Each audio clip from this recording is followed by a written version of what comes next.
have each other, but they may not have me. They may not have their dad. Will you help be their dad? And I said to myself that I would call this group of men the Council of Dads. Now, when I first had this idea to create the Council of Dads, I decided not to tell my wife, Linda. We should focus on the positive.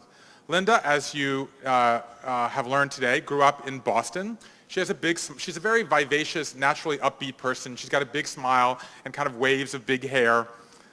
Although I should say, I mentioned this a couple weeks ago in New York at a talk I gave, and she said, "You can't say I have big hair. People will think I'm from Texas."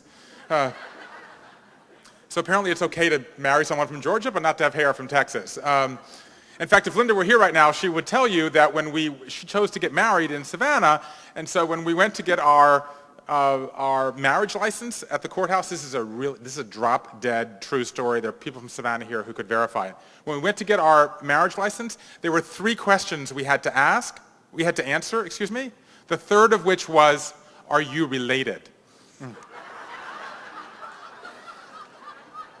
See, she was offended. I thought, look, at least in Georgia we want to know. In Arkansas, they don't even ask. Anyway, okay, so Linda, as I said, she's a very upbeat person. Okay, her attitude in life, as a friend of mine says, her attitude in life ranges from thumbs up to thumbs sideways. So I thought we should live in the moment. We should focus on the positive. As you know, when you get sick, when you get cancer, there's this attitude in this country that you have to kind of happy your way through a problem, right? But the next day I couldn't control myself. I told her about this idea, and instantly, she loved the idea, I should say, but she instantly started rejecting my nominees. She said, "Well, I love him, but I would never ask him for advice." So it turns out that starting a Council of Dads was a very efficient way to find out what my wife really thought of my friends. Okay, so we decided that we needed a set of rules, okay? We came up with 4 rules. The first rule was no family, only friends. We figured our family would already be there, and as Linda says, your friends know you differently from your family. Second, men only. Probably half of my closest friends are women, but we figured that with Linda there that we should try to fill the dad space in the girls' lives. Third, we just said intimacy over longevity. Some of my newer friends might better capture the dad I wanted to be. And finally, a dad for every side. So I ended up with 6 men, and I had written this letter, which began that morning in Cape Cod, and rather than send the letter, I decided to read the letter to each of these men in person. Linda joked that it was like having 6 different marriage proposals, right? I sort of friend married each of these men. And the first of them was Jeff Shumlin. So Jeff grew up in Vermont, and he led a summer trip I took to Europe after I graduated from high school. And that first week, we were staying in a youth hostel in an old castle in Holland. And I snuck out behind the castle one night, and there was this moat, this fence, and this field of cows. And Jeff sat down next to me, and he said, "So, ever been cow tipping?" I was like, "Cow what?" He's like, "Cow tipping. Cows sleep standing up. So if you sneak up from them behind and it's downwind, you can push them over and they go thud in the mud." Okay, so before I had a chance to figure out whether this was true or not, we had jumped the moat, we'd scaled the fence, we were tiptoeing through the dung, and we were approaching some poor dozing cow. So Jeff went back to Vermont, and he took over his parents' student travel company. He volunteered as a fireman, and he spent part of every day driving around on a truck, shoveling manure. And it was these values that Linda and I wanted him to convey to the girls, what it means to come from a place where you know your neighbors, but yet be open to the rest of the world. Jeff would teach them how to travel. So a few weeks after my diagnosis, we got in the car, we drove up to Vermont. Jeff and I went to sit in an apple orchard, and I read him my letter. "Will you help be their dad?" And I got to the end, and he was crying, and I was crying, and they looked at me, and he said, "Yes." I was like, "Yes?" I kind of had forgotten there was a question at the heart of the letter, and frankly, it never occurred to me that anybody would turn me down. And then I asked Jeff a question. I said, "What's the one piece of advice you would convey to my girls?"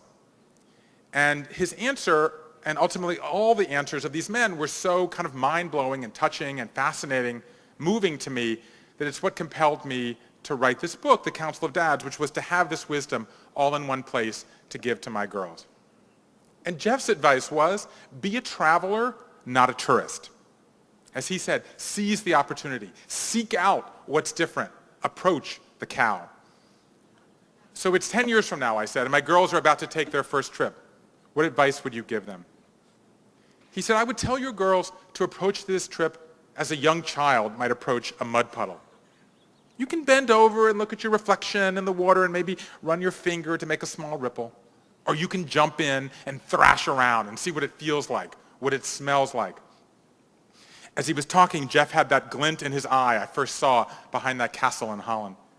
The glint that says, let's go cow tipping, even though we never did tip the cow, even though no one tips the cow, even though cows don't sleep standing up. Jeff said, I would tell your girls I want to see you back here at the end of this experience covered in mud. 2 weeks after my diagnosis, a biopsy confirmed I had a 7-inch osteosarcoma in my left femur. 600 Americans a year get an osteosarcoma. 85% are under 21. Only 100 adults a year get this disease. Compare that with 200,000 women who get breast cancer, 190,000 men who get prostate cancer. 20 years ago, doctors would have cut off my leg and hoped, and there was a 15% survival rate. They determined in the 1980s that one cocktail of chemo could be effective, and within weeks, I got that regimen. And for me, that involved what doctors called a chemo sandwich, 4.5 months of extremely brutal chemotherapy. And by the way, why is it that chemo drugs all sound like comic book villains? You know, you've just swelled the evil methotrexate, and here comes cisplatin over the horizon to threaten Gotham City. Again, I don't often get to use my chemo jokes. Okay, so 4.5 months of chemo, followed by a 15-hour surgery in which my surgeon, Dr. John Healy, took out my left femur and replaced it with titanium, took my fibula from my calf and relocated it to my thigh, then took out a third of my quadricep muscle. A surgery so complex only 2 human beings before me have ever survived it. And my reward for surviving it was to go for 4 more months of chemo. It was, as I referred to it, and as so many of you know, a lost year. And from the very beginning, we were worried about our daughters. And I have to say from the outset, all of us had nightmares. One night, I had a dream. I was walking through my house, sat down at my desk, and saw photographs of someone else's children sitting on my desk. I screamed and woke up in a sweat. And one night, my daughter Eden got out of bed and went jumping up and down on Tybee's bed. It was like 4 in the morning. This didn't usually happen. Linda went down to handle it, and by the time I hobbled down the hall, all chaos had ensued, and I lost it. I snapped at Linda, I yelled at Tybee, I picked up Eden, and I plopped her down on the bed. And then I started to cry because this was my worst nightmare come to life, that my disease was ruining the lives of everyone around me. Finally, I walked out of the room and I said to Eden, if you want to see me, come to my office. And to my total shock, 5 minutes later, she did. And she sat down on my leg, and she told me the story that monsters had invaded our house, she said, and were eating her up, so she couldn't walk. Walk, the word like leapt out of the story like a mushroom cloud. It didn't take a PhD to realize she had internalized my illness, and that the worst thing that could happen to her was exactly what was happening to me. I have magic, I said, and I can make the monsters go away. And the best way to do it is to stick together as a family. She looked down at my leg. She said, do you have, is this your better leg or your boo-boo leg? That's my better leg, I said. I want you to have 2 better legs soon. I will, I said. Are you ready to go back to bed? She nodded and padded off to the room. The magic had worked. The monsters had gone away. And all during this year, time and again, we told them that the best way to handle what we were doing was to stick together as a family.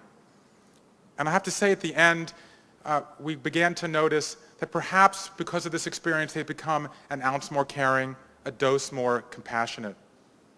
One day, Tybee had this wonderful line. She looked at me and she said, Daddy, I have so much love in my body for you, I can't stop giving you hugs and kisses. And when I have no more love left, I just drink milk, because that's where love comes from.